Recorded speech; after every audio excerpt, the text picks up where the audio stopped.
ইন্দ্রজিৎ যে নিধন হবে এমন বীর এই পৃথিবীতে কেউ নেই। এমন সময় এক ভগ্ন পাইকে সে রাবণের সেই রাজসভায় এসে উপনীত হয়ে বলছে, মহারাজ ইন্দ্রজিৎ যে বেঁচে নেই মহারাজ, লক্ষণের বাণে ইন্দ্রজিৎ হয়েছে নিধন। দেখেন পৃথিবীতে শাস্ত্রে বলেছে যৎক্ষণাৎ পতিতং বিন্দু মাতৃগর্ভে নিয়োজিতা তৎক্ষণাৎ লিখিতং ব্রহ্মা জন্ম মৃত্যু শুভা।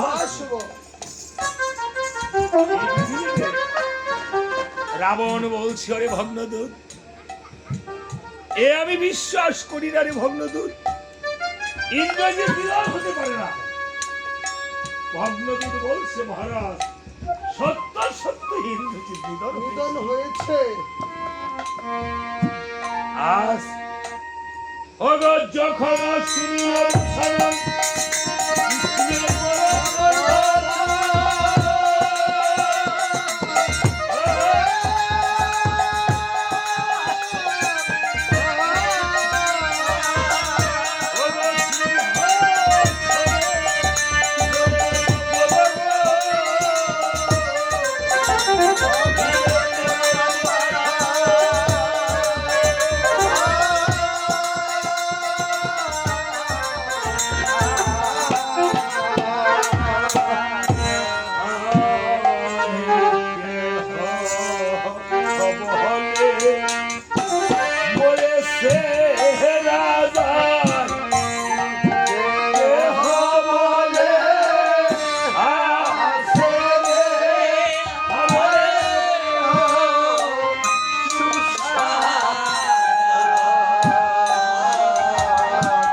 আজকে রাবণের মতো আমার এই হারিয়েছে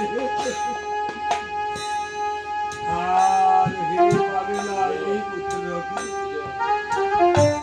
ভাই রাবণ কেঁদে কেঁদে বলছে, ওরে সুখ সাধন রে, ওই আমার লঙ্কা সুন্দর হলো হলে আরে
এভাবে শুনেছে আত্মনাথ।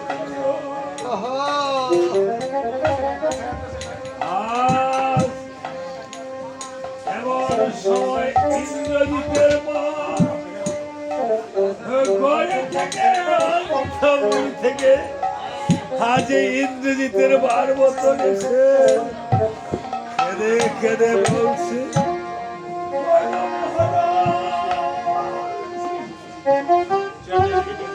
আমাকে আর কে মা বলে ডাকবে? আমায় কে ডাকবে আর মা বলে? সেমরাজ এই ইন্দ্রজিৎ আর এই মাকে আর মা বলে ডাকবে না। কেঁদে কেঁদে বলছে, বাবা রে পুত্র ইন্দ্রজিৎ, আয় আমাকে একবার মা বলে ডাকবে। হয় আমায় কে ডাকবে না।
এভাবে যখন চুরেছে পুত্র পুত্র বলে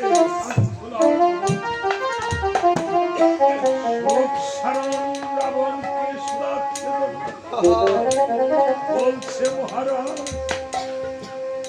মহারাজ বৃথা কেন পুত্র পুত্র বলে করতেছ অর্থনাথ মহারাজ। এই সংসারে কেউ কারো নয় মহারাজ। কশ্যপাত কশ্যপিত কশ্যভ্রাত কায়া প্রাণে ন সমন্ত কাকস্য পরিবেদনা। মহারাজ ভেবে দেখো, একটি বৃক্ষে কত জাতির পাখি এসে আশ্রয় নেয়। যখন রজনী প্রভাত হয়ে যায়, সেসব পাখিরা যার যার স্থানে উড়া করে চলে যায়।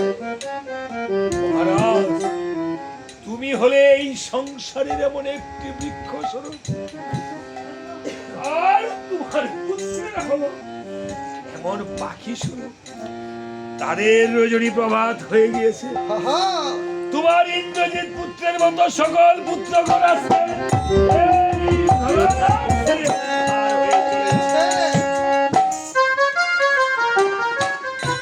যেমন ভাবে চলে গেছে ইন্দ্রজিৎ। বলতে পারে মা, আমার জীবনে আজ আজকের রাতটা হতে পারে আমার জীবনের শেষ রাত। তাই সবাই আপনাদের বহুটা চোখের জল এই ইন্দ্রজিৎ শর্মার জন্য ভগবানের রামচন্দ্রের চরণে পুষ্প হয়ে যায়। ভগবান রামচন্দ্র তিনি আনন্দ ধান করতে আসেন, আজকে এসেছেন। যদি আপনি তাকে ওনাকে গ্রহণ করে আসলে হৃদয় মন্দিরে জায়গা দিতে পারেন, কারণ মনে রাখবেন এই রামায়ণ কীর্তন শুনে যদি আপনার না হয় অশ্রুপাত, জেনে রাখবেন এই দেহে থাকবে শত কোটি অপরাধ। আজকের মতো এই অপরাধ ভঞ্জন হয়ে রাবণ বলছে রে সুখ স্বরূপ ফ্যানটারে বাবা একটু এদিকে দিয়ে দেবো,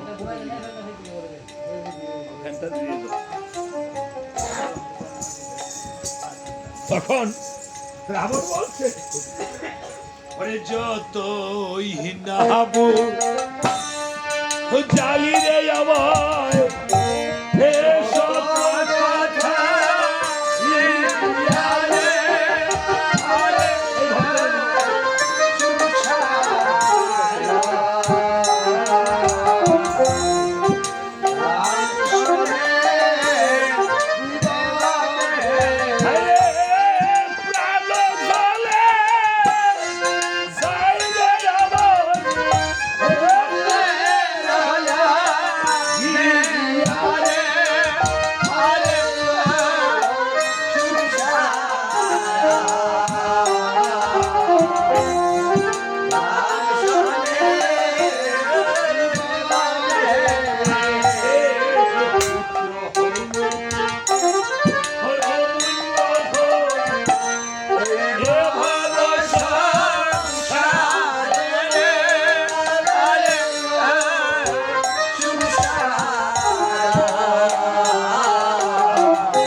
সুখ স্মরণ আমি বুঝেছি আমার সোনার লঙ্কা নাশের কারণ সেদিন থেকে দুষ্ট মানবী সীতাকে এনেছে লঙ্কাতে আনয়ন, সেদিন থেকে আবার সোনার লঙ্কা নাশের কারণ আমি করবো কেমন কেমন এই দুষ্ট মানবী সীতাকে আমার নিজ হস্তে নিধন। এ বলে রাবণ যখন ধারালো অসি হস্তে নিয়ে অশুভবনে দাবিত হচ্ছে। কিভাবে জানো কিভাবে? ওরে দ্রুত বেগে হেন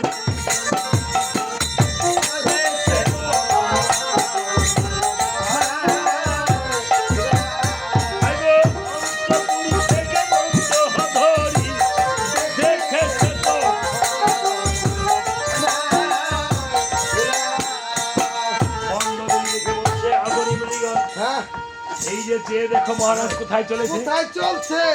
আমার মনে হয় সীতাকে নিধন চলছে।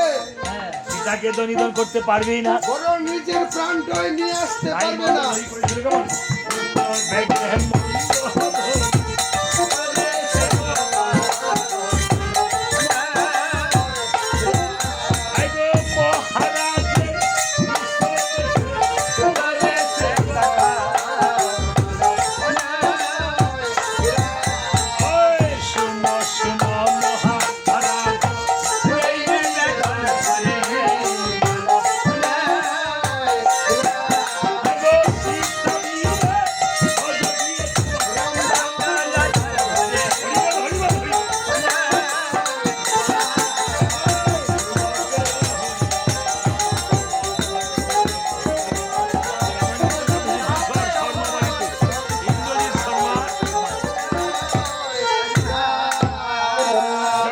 স্বামীর সীতারামকে দিয়ে রাম ভোজনা করার কথা বলেছে, রাবণের মাথায় বুদ্ধি ছিল এমনি ওই কুবুদ্ধি এসে ধরেছে। করি চক্ষু রক্তাকার করে বলছে, এই মন্দ ধরি ওই আমায় বেশ বুঝালে। সুন্দরী। আরে আমি হয়েছি ব্রাহ্মণ জাতি, হ্যাঁ, আর আমি- ব্রাহ্মণ হয়ে আমি কি গিয়া বসবো ক্ষত্রিয়র পাও? তুমি যদি বেশি দরকার পড়ে তো রামচন্দ্রের চরণ ধোয়া জল খাও। তাই নাকি মহারাজ? হ্যাঁ। কিন্তু ব্রাহ্মণ হলে কেমন করে? এই দেন না আমার একটা মইয়াউন আছে। সে ময়াউন, কি কুশাই এটা পৈতা। ওইটা? হ্যাঁ, নবগুণে ব্রাহ্মণ, বুঝেছেন? এখানে কিন্তু ব্রাহ্মণ পরিবারও আসছে, আনছে যে হ্যাঁ হ্যাঁ, ওইটা ব্রাহ্মণ। বলছে, হ্যাঁ জ্বর আছে, রাইস করে বলেন। বলছে মহারাজ, হ্যাঁ, আসলে শুধু পৈতা থাকলে ব্রাহ্মণ হয় না। হয় না? হ্যাঁ, তবে ব্রহ্মজ্ঞানে প্রাপ্ত হলে ব্রাহ্মণ হয়। হয়। বলছে, এই মন্দ ধরি হ্যাঁ, তুমি যে বলেছো রাম গোলকের হরি আর সীতা ভবপারের তরি, তরি। রাম সীতা যদি ভবপারের তরি হতো, হ্যাঁ, তাহলে রাম যদি সেই গোলক হরি হতো, হতো। তাহলে আমার সোনার লঙ্কা নাশের কি শ্মশানে পরিণত হতো? মহারাজ, হ্যাঁ, লক্ষ্মী কিন্তু সত্য। সত্য। রাজার গৃহে মায়, রাজ্য লক্ষ্মী, গৃহস্থের গৃহে মায়, গৃহ লক্ষ্মী, বণিকের গৃহে মায়, বাণিজ্য লক্ষ্মী, আর দুষ্টের গৃহে হলো মায় আলিক্ষী লক্ষ্মী। আরে মশাই, কিসের আলি খিলো? আলি খিলো কি হয় বলেছে দাদা? উল্টা পাল্টা বলেন না। বলছে আজকে মহারাজ আসছে কিন্তু, হ্যাঁ, বলছে লক্ষ্মী লক্ষ্মী অলক্ষ্মী, দুষ্টের গৃহে মায় অলক্ষ্মী, তাই না কর্তা? আর উনি বলে কি আলিক্ষী লক্ষ্মী। হ্যাঁ, এই যে ক্রিয়ানিক পণ্ডিত ব্রাহ্মণ কিন্তু, হ্যাঁ, যিনি বাবুল হ্যাঁ, পণ্ডিত, বুঝছেন না? ওনার সামনে কিন্তু কথাবার্তা হিসাব করে বলেন। বলছে যে আচ্ছা, রাম যে কুলকের হইয়া সীতা যে বপরের তরি, তাকে তোমরা কিছু প্রমাণ দেখাতে পারবে তো? আরে অনেক প্রমাণ হয়ে আছে। তাই নাকি? হুম। তাহলে ঠিক আছে, আমি প্রমাণ বলছি, তাহলে আমরা একটু হস্তকরতাল বাজাই, সবাই। বন্ধ করি, তাল বাজিয়ে প্রমাণ বলছে, ঠিক আছে? যার আছে হাত তিনি বাজাবেন এই হাত, ঠিক আছে? আচ্ছা। এই আম নাম কীর্তনে হস্তকরতাল বাজাবে, দেখুন আপনার অনেক মঙ্গল হবে, ঠিক আছে? কারণ শাস্ত্রে বলেছে আপনি এখন স্থূল ছেড়ে অর্থাৎ সংসার ছেড়ে প্রবর্তে ঢুকেছেন। প্রবর্তে আপনার নববিধা ভক্তি, নববিধা ভক্তির প্রথম ভক্তিটাই কি? শ্রবণ, শ্রবণ। তাই না? শ্রবণ ও কীর্তন ও মঙ্গল। কাজে শ্রবণটা যদি ভালো হয় তাহলে সমস্ত কিছু হয়।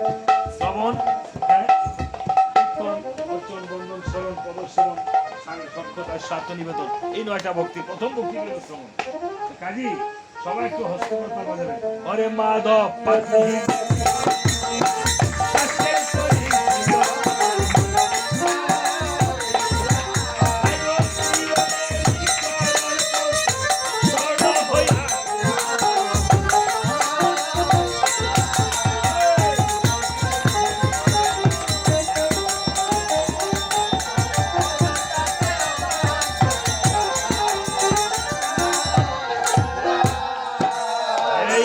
ধরি, হ্যাঁ, এটা একটা প্রমাণের কথা বললে। বললে আরে রামচন্দ্র জগতে পরশ দেখাবার জন্য চরণের নিচে একটা পরশ পাথর রাহে, আর এই পরশ পাথর, যার রঙে স্পর্শ করে সেটাই স্বর্ণ হয়ে যায়। এটা কি রামের গুণ এটা পরশ পাথরের গুণ। নাকি? হ্যাঁ, দেখেছেন? তাহলে আরেকটা শ্রবণ করো। বলে। তাকে বলবো নি? বলে। আরে গৌতম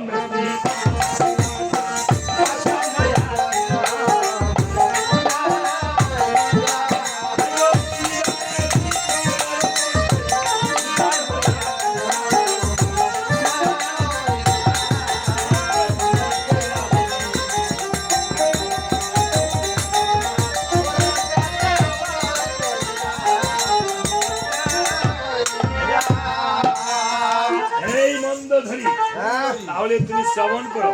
আমি বলে দিচ্ছি। আমি বলে দিচ্ছি, তুমি মনে মনে ভেবেছ আমি রামতত্ত্বের কথা কিঞ্চিত নাহি জানি।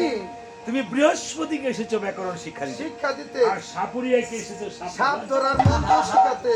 এবার রাবণ কুড়িচক্ষু মুদ্রিত করে পূর্ব জন্মের কথা স্মরণ করেছে। এবার স্মরণ করেন তো, আমরা পূর্ব জন্মের কথা স্মরণ করি। পূর্ব জন্ম মানে কি? শিশু ছিলাম, এটাই আমি ধরি। এখন আস্তে আস্তে বৃদ্ধ হয়ে যাচ্ছি, চুল পেকে যাচ্ছে, তাই না? দন্ত নড়বড় হচ্ছে, হ্যাঁ, আস্তে আস্তে এটাই। আর আগের জন্য যে কি ছিলাম, 84 লক্ষের মধ্যে 4 লক্ষ বার মানার জন্য, তাই না? তো যিনি পূর্বজন্মের কথা বলতে পারে তাকে বলা হয় জাতিশ্বর। রাবণ শত্রু ভাব নিয়ে উদ্ধার হওয়ার জন্য এই ধরাধামে এসেছে। তিনি বৈকুণ্ঠে নারায়ণের ছিলেন তাই। কিঞ্চিত আমি হ্যাঁ বলছি, আপনারা জানেন, তারপরেও একটু শোনাচ্ছি। কৃপা করে শ্রবণ করিবেন। রাম নামে কৃপা হলে ভব ভগবান রামচন্দ্র তাকে কৃপা করে আসলে সে অপার হয়ে বসে থাকে না। রাম নামের কৃপায় অপার মহিমা। আজকে আমি তো অবাক যে নরসিংদী জেলার মধ্যে প্রথম ওদিন এই মহারাজের আঙ্গিনায় হ্যাঁ এই কৃষ্ণ বাড়িতে কীর্তন করতে আসলাম। আমি ভাবছি নিচে কোথায় কীর্তন দিল, উপরে গিয়ে দেখি যে রাম সীতার যে আশ্রম। অবাক। আমি ইন্ডিয়াতে শিলিগুড়ি এবং কুচবিহার হনুমানজির একটা আশ্রম আছে, কুচবিহার বড় একটা মন্দির আছে, অনেক বিভিন্ন মন্দির এখানে ওইখানে কীর্তন করছে, শিলিগুড়িতে কীর্তন করছি, শ্মশানে কীর্তন করছি ইন্ডিয়াতে। এবং এখানে রাম মন্দিরগুলো এখন আস্তে আস্তে রাম মন্দিরগুলো অনেক সুন্দর হচ্ছে পৃথিবীতে, পুরা গোটা ভারত সব বাংলাদেশ সব বিভিন্নভাবে অনেক ভালো করে হচ্ছে। তো এখন দেখে রাবণ বলছে অগমন্দাধরী, আমরা পূর্বজন্মে ছিলেন জয় বিজয় নামে দুটি ভাই, বৈকুণ্ঠে নারায়ণের ছিলেন দাঁড়ি, দ্বার রক্ষক, গদা হস্তে নিয়ে প্রভুর আজ্ঞা পালন করিতাম। দাস, আমরা সবাই দাস, দাসের কি আজ্ঞা পালন, তাই না? আমরা সবাই কিন্তু ভগবানের দাস, দাস, গুরুর দাস আসলে হতে পারি নাই, হয়ে গেছি জগতে মায়ার দাস। তো একদিন আমাদের সনকাদি মুনি চারিজন উপনীত হয়েছিল আমাদের মাঝে, তখন এসে বলেছিল, রে জয় বিজয়, আমরা প্রভু নারায়ণের সঙ্গে সাক্ষাৎ করতে এসেছি। বলেছিলাম, প্রভু গো কথা করো গো শ্রবণ, নারায়ণ ঠাকুরের আদেশ ব্যতীত দ্বার ছাড়বো না কখন। এভাবে বারংবার যখন নিষেধ করেছিলাম, মণিগণ ক্রুদ্ধ হয়ে দ্বার ভেঙে প্রবেশ করতেছিল। আমরা তখন দুবাই বাধা দেওয়াতে এই গদার আঘাত লেগেছিল মণিদের গায়ে। মণিগণ অভিসম্পাত করেছিল আমাদের, বলেছিল, রে জয় বিজয়, বেদবাক্য ব্রহ্মবাক্য হবে না, দুধের জন্য রাক্ষস করে হয়ে যায় জন্ম ধারণ। এই অভিসম্পাত পেয়ে আমরা দু ভাইয়ে এই দারোবাজি বসে বসে প্রভু নারায়ণকে করতেছিলেন। কারণ ভগবান একটা জিনিস সইতে পারে না, আপনি যদি চোখের জল ফেলে কোনো কিছু ভগবানের কাছে চান, বৈকুণ্ঠের সেই শ্রী হরি নারায়ণ তাহার নারায়ণ এসে বলছে, ওরে জয় কেন এই বেদবাক্য ব্রহ্মবাক্য তো হবে না লঙ্ঘন, তবে তোরা যে আমার ভক্ত, আমি ভক্ত ছাড়া আমি থাকিতে পারি না। ভক্ত যদি চোখের জলে ডাকে, আমি তাদেরকে আমি না এসে দেখা না করে পারি না। তোদের অভিসম্পাত পূর্ণ হবে, তবে তোরা শত্রু ভাব নিয়ে ইন্দ্রমে উদ্ধার হয়ে আবার সেই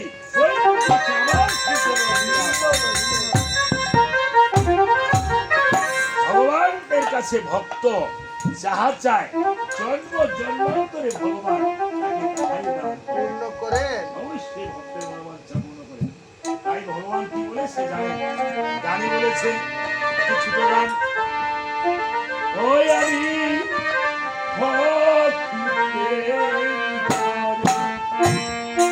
সংসারে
ভক্তের চরণ ধুলি দেবা এই ইন্দ্রজিৎ শর্মার পারের পরিবাবক।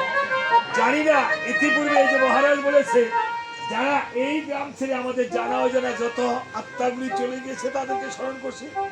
জানি না ভগবানের চরণে সিফাত করতে পেরেছি কিনা।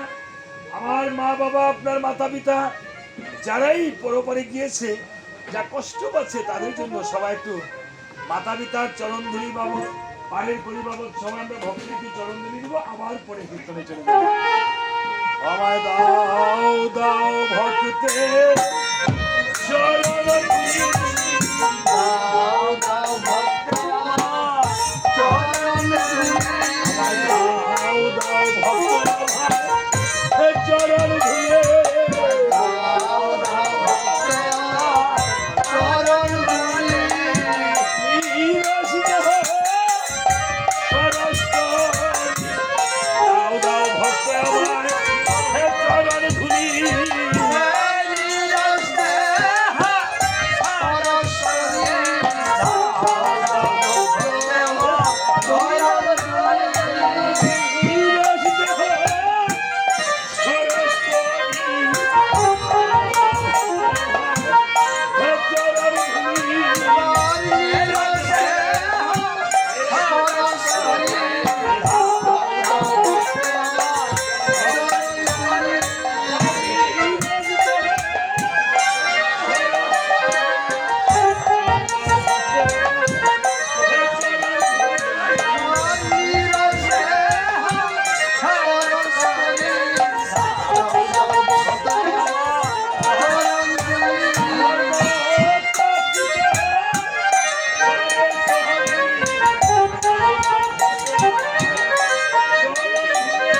আর মাতা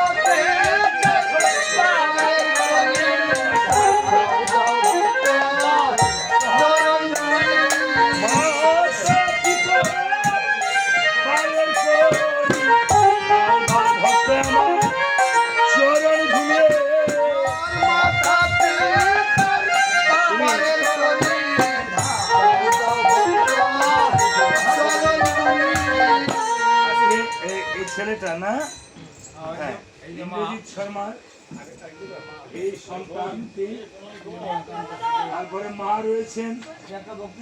আপনারা ভাইয়ে ভাইয়ে একটু আলিঙ্গন করবেন। আসেন, এই যে দিকে ভাই আসেন, আসেন দাদা আসেন, একটু আসেন। আর ঠাকুরের কাছে একটু প্রণাম করেন স্বামীর জন্য। তুমি তোমার মাকে এবং তোমার কাকু জেঠুকে হ্যাঁ প্রণাম করো, প্রণাম করে আশীর্বাদ চাও ঠাকুরের কাছে প্রণাম করে। আজকে ইন্দ্রজিৎ শর্মার সহধর্মিনী যিনি অত্যন্ত কষ্ট পেয়েছে, আবার ভাই দুটি আসেন একটু দাদারা, দুই ভাই এসে একটু আলিঙ্গন করেন, ঠাকুরের কাছে একটু প্রণাম করেন, ভাই একটু চরণ ধুলি চান ঠাকুরের কাছে। আসেন আসেন, এখানে আসেন, আসলে আসেন।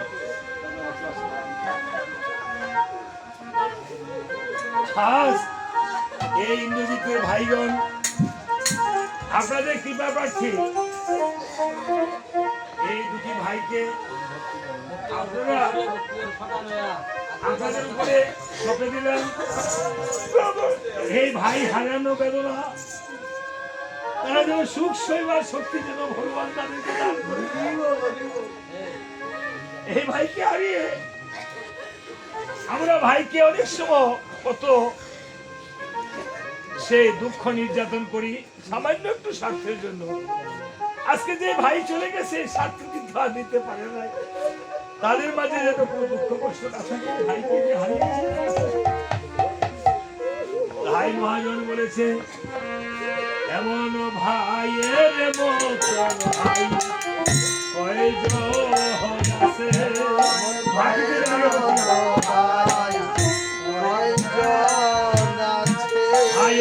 মতন ভাই কয়জন আছে,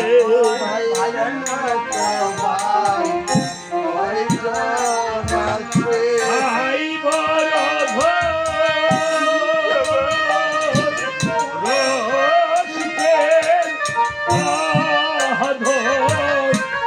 ভাইয়ের মতন ভাই কয়জন আছে।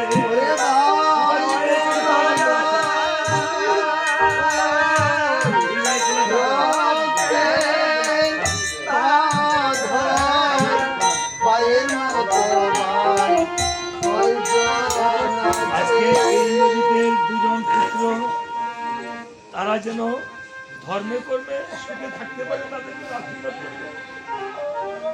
আর ইংরেজিতে দুটি ভাই, তাদের জন্য আমি আশীর্বাদ চাই।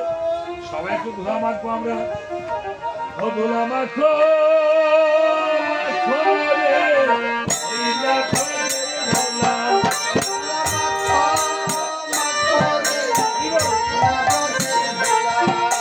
মাখো মাখো রে, ইলা ভজের ভোলা।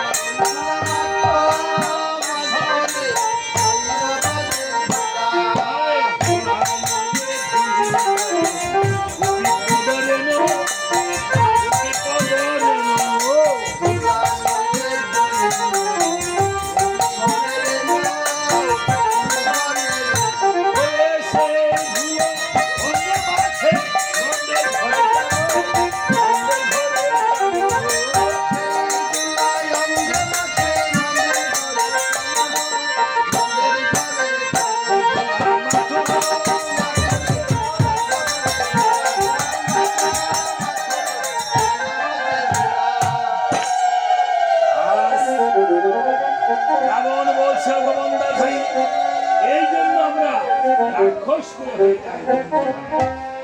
মন্দোদরী বলছে, মহারাজ হ্যাঁ, এত কিছু জেনেও তুমি রামের সীতাকে কেন হরণ হরণ করে করে আনলে? এনেছো।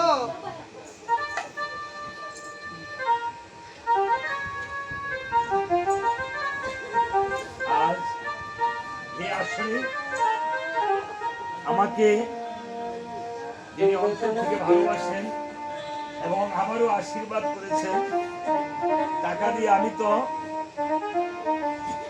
পুরস্কার বা সে দক্ষিণা পাবার যোগ্য নয়, আমি আপনাদের আশীর্বাদের যোগ্য। আমাকে 100 টাকা দিয়ে এই পৃথু মহারাজ কৃষ্ণবাড়ির তিনি আশীর্বাদ করেছেন। আমি ওনাকে কি দেব আসলে ভেবে পাচ্ছি না। এই পৃথিবীতে অনেক সময় এমন কিছু জিনিস আসে যাহার প্রতিদান তো দেওয়া সম্ভব নয়।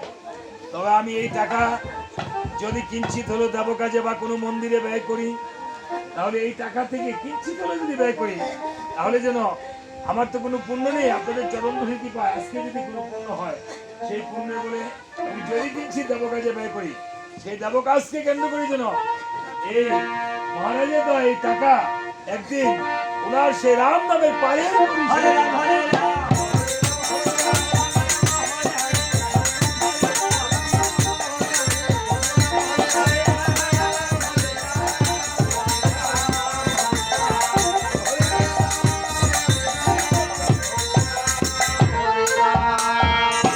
বলছে, দেখো আমি যে কেন রামের সীতাকে হরণ করে এনেছি, হ্যাঁ, আমি কিন্তু সাধে রামের সীতাকে হরণ করে আনি নাই। আনি নাই।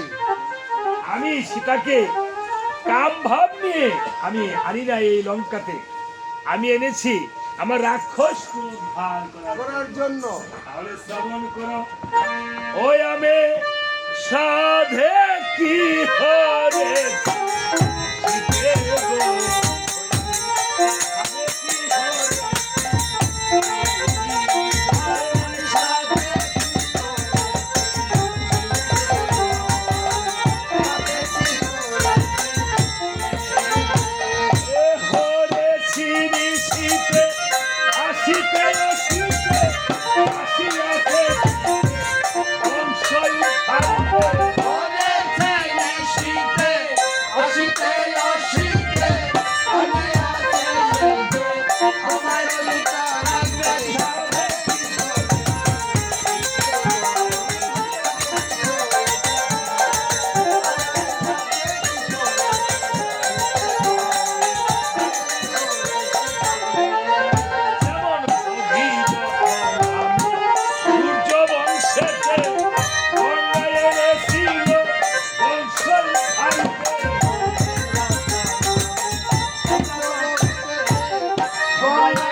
তোমাকে আমি আর তত্ত্ব শোনাবো না সুন্দরী।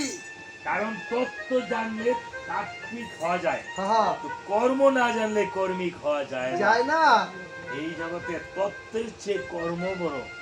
তবে তুমি শুনে রাখো, আমি এখনই চলে যাব আমার সেই মহাসমরে। হ্যাঁ, এই বলে সারথী ভবনকে দেখি সারথী ভবন হ্যাঁ। অস্ত্র চাকার রথ কেন তুমি শীঘ্র করে করো সাধু। সাজন মহারাজের আদেশ পেয়ে সারথী ভবন রথের খেলা যখন সাধন বদন করিল, করিল, রাবণও নিজে সাক্ষাৎ হয়ে রথে যখন বাড়িয়েছে, কিছু অমঙ্গল হয়েছে। অমঙ্গল ছিল শকুনে মারে পাখার মারি, বীরদিনী করে রাও, সম্মুখীতে পড়ে গেল। কাইল্লা পেশার চাও। এভাবে যখন অমঙ্গল হয়েছে, হ্যাঁ। রাবণ ভাবে মনে মন, আমি তো গিয়ে মা সর্বমঙ্গলা দেবীকে করি নাই স্মরণ। শরণ তাই রাবণ করেছিল কেবল অমঙ্গল দর্শন করে সর্বমঙ্গলা দেবীকে অমনি দর্শন করে, হ্যাঁ, অর্থাৎ দুর্গা মাকে স্মরণ করে দুর্গতি নাশ করে আবার রণস্থলে গমন করেছে। করেছেন।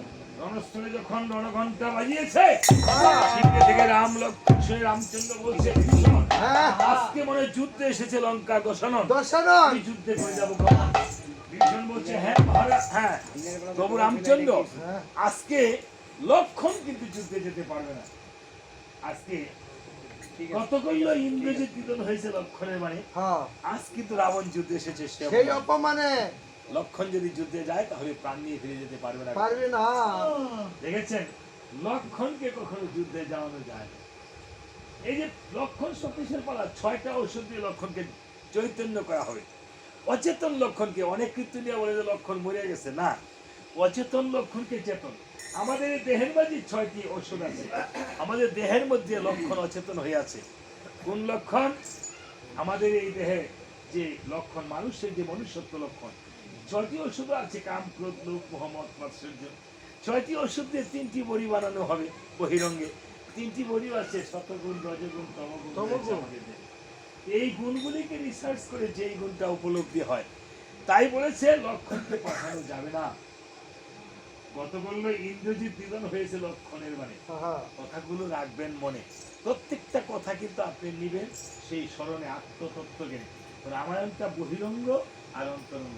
বহিরঙ্গে আয়োজন, অন্তরঙ্গে প্রয়োজন, দুটি না হলে মিলন হবে রামায়ণ অকারণ।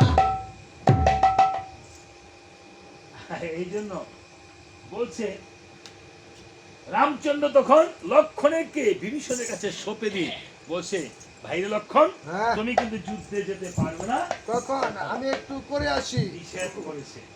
এই নিষেধ তো আমরা শুনি না। না, রামচন্দ্র এসেছে এদিকে, তখন রাবণ বলছে, আমি তো আজ রামের সাথে যুদ্ধ করতে আসি নাই, না, আমি এসেছি কার সাথে যুদ্ধ করতে? লক্ষণের সাথে। রামের সাথে আমার কোনো শত্রুই নেই। আরে না, আপনি অন্তরঙ্গে ভাবেন, আমি ভাবেন এটা তো বহিরঙ্গ। রামের সাথে আমাদেরও কারো শত্রুতা নেই, আমাদের যত শত্রুতা আছে লক্ষণের সাথে। রাবণের প্রত্যেকটি কথা আপনি অন্তরঙ্গে নেবেন। রামের সাথে আমাদের শত্রুতা নেই, তো আমরা সারাক্ষণ তো রাম রাম রাম নাম করি, তো সেই রাম নামে কি কাম হচ্ছে? কাম হচ্ছে না।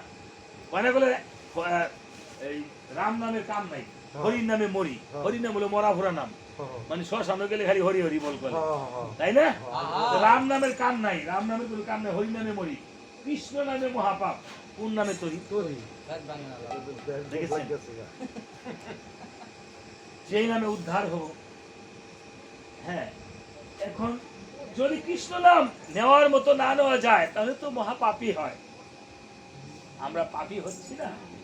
হ্যাঁ, মহাপাপী রত্নাকর রাম নামে হয় উদ্ধার। রত্নাকর কিন্তু রামও বলতে পারে নাই, হ্যাঁ মরা বলছে, উল্টায় বলছে। তাও সে, অর্থাৎ উদ্দেশ্যটা ঠিক ছিল। এই উদ্দেশ্যটা থাকতে হয় মহৎ।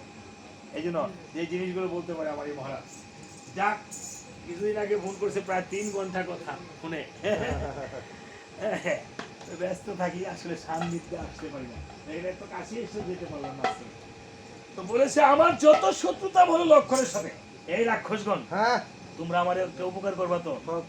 রাক্ষসের উপকার বিলাস, উপকার কি? ময়রা উপকার করে রাক্ষসরা, মরবো ময়রা গিয়ে উপকার করে।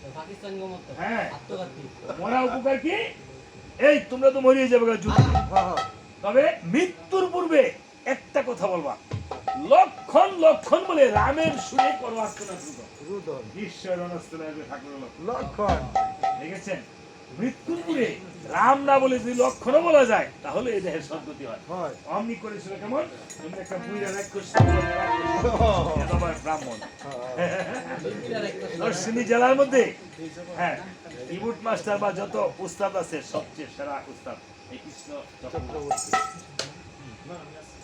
যাক আপনারা চিনেন অবশ্যই তাই এক রাক্ষসকে করেছে বান বলি আর রাক্ষস চিৎকার দিয়েছে কেমন বলে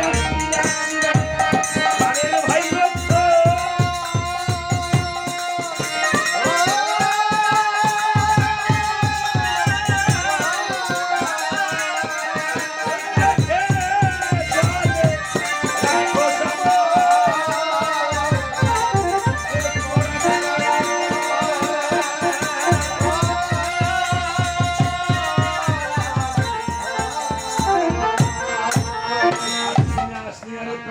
ভাই লক্ষণ দেখে যারে রাখো সময়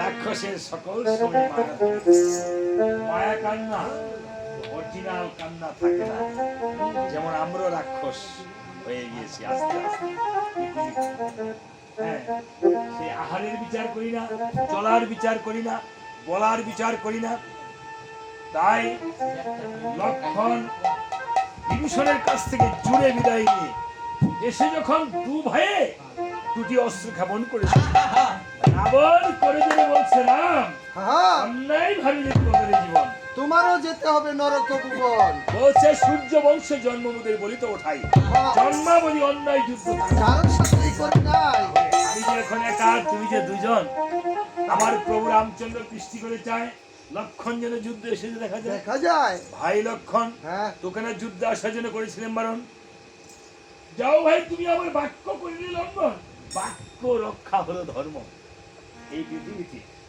হ্যাঁ জ্যেষ্ঠ ভ্রাতা মাতা পিতা গুরু তাদের বাক্য অবশ্যই লঙ্ঘন করা যায় না তাই আমি এই চললেন তবে রে ভাই মনে হয় তুমি প্রাণ নিয়ে ঘুরে যেতে পারবে না ভাই প্রভু রাম যখন চলে গিয়েছে আবার রাবণ বলতেছে সুখ শরণ রে হ্যাঁ আমি এই লক্ষণের কাছ থেকে আমি করেছিল কেমন লক্ষণ বলছে যুদ্ধ করার জন্য প্রস্তুত হনুমান বলছে বজরাঙ্গবলী এই প্রভু ঘোড়া ঠাকুর তুমি একটু বসো আমি একটু যুদ্ধ করে নিই হ্যাঁ এই বলে হনুমান দেহকে 100 গুণ বাড়িয়ে দেশখানা আকাশে ঠেকিয়ে দিয়েছিল তারা আমার গাড়ি কি চল এই চাপার দন্ত এই চাপার দিয়া খেয়াইছে রাবণ একেবারে সমস্ত যেন দন্তগুলো যেন পড়ে আছে হকের সিঙ্গারা ফুলের মতন পড়ে রয়েছে সিঙ্গারা ফুলের মতো মানে হকুসাই 20টা চাপার দাঁত মনে করেন যে 100 কোণে ফেলাই দিছে রাবণ আর রাখতেছে কোথায় রে সালন আরে কিসের সালন সারণ সারণ সারণ দাঁত নাই তো সারণ রে আমার দাঁত দেখ কোথায় গেছে ফটো আরে দি সারণে কোন রকম ঢুকায় চাপার দাঁত চাপার দাঁত এরকম একদিন যে লাগাইতেছে এই যে একদিন লাগাইতেছে ফুলের মতো লাগে কখন লাগে না এই চাপার অমনি মাইন্ডা দেন বলেছে বসে মহারাজ কি বলেছিলাম এই সুখ সারণ আমি কি দুর্বল বেরুছি না এই বরপুরা হনুমানের সাথে আমি ফেরে যাব রে তবে অস্ত্র আমি আর অস্ত্র আনবো আমি কি বুড়া হয়ে গেছি হ্যাঁ বৃদ্ধ হলো খেজুর গাছ হ্যাঁ যদি যত বুড়া হয় তত মিষ্টি তত রস মিষ্টি নি হ্যাঁ তাহলে এই ঘরপুরার কাছে হারাবার কি জীবন জীবন এই লক্ষণ আমাকে 10 দণ্ডের সময় দিতে হবে 10 দণ্ডের সময়ের ভিতর যদি তুমি না আসো আরে বেটা আমি ব্রাহ্মণের সন্তান হ্যাঁ আমি আসবো প্রতিজ্ঞাবদ্ধ যদি 10 দণ্ডের ভেতর আমি না আসি হ্যাঁ তাহলে আমার 14 পুরুষ যেন নরকগামী হয়ে যায় যাও তাড়াতাড়ি তুমি যাও যা দুষ্ট কুলাঙ্গা রাবণ ভাঙ্গা রথটা তো ভাঙ্গিয়ে ফেলছে ভাঙ্গা রথখানা নিয়ে মেজরে যাচ্ছে গিয়ে রাবণ রুশ মন্দিরে পড়ে আছে আর যাচ্ছে কোথায় গো মন্দ ধুই মন্দোদরী ক্ষণকাল পর গিয়ে দেখিবারে পায় রাবণ যেন রুষ্মণীয়ে পড়েছে। দেখা যায় বলছে মহারাজ, এই অন্তিম মুহূর্তে তুমি আমার কাছে গেলে না কেন? আমার কাছে রয়েছে এমন একটি অস্ত্র, যে অস্ত্রের নাম হলো শক্তিশাল বাণ। এই শক্তিশাল বাণ যাহার উপর করা হবে কেমন, অব্যাহতি নাই তার এই তৃণভুবন। তাই নাকি? তাহলে এই শক্তিশালের জন্মটা কিভাবে হলো? শক্তিশালের জন্মটা একটু বলবো মা, বললে কিন্তু একটু বিলম্ব হবে। হ্যাঁ, বলেন বলেন। একটু দেরি হবে, বলবো না, একটু বলি সংক্ষেপে, কারণ শক্তিশাল পালাতে জন্মটা না বললে একটু অশুদ্ধ থেকে যায়। তো এখন বলেছে মন্দোদরী বলছে, দেখো এই শক্তিশাল বাণটা আমার বাবা আমাকে দান করেছে। দান করেছে বিবাহের সময়। প্রত্যেকটা নারীকে তাহার বাবা বিবাহের সময় কিছু না কিছু দান করে, করে না? করেন। বলছে আমার পিতা আমাকে দান করে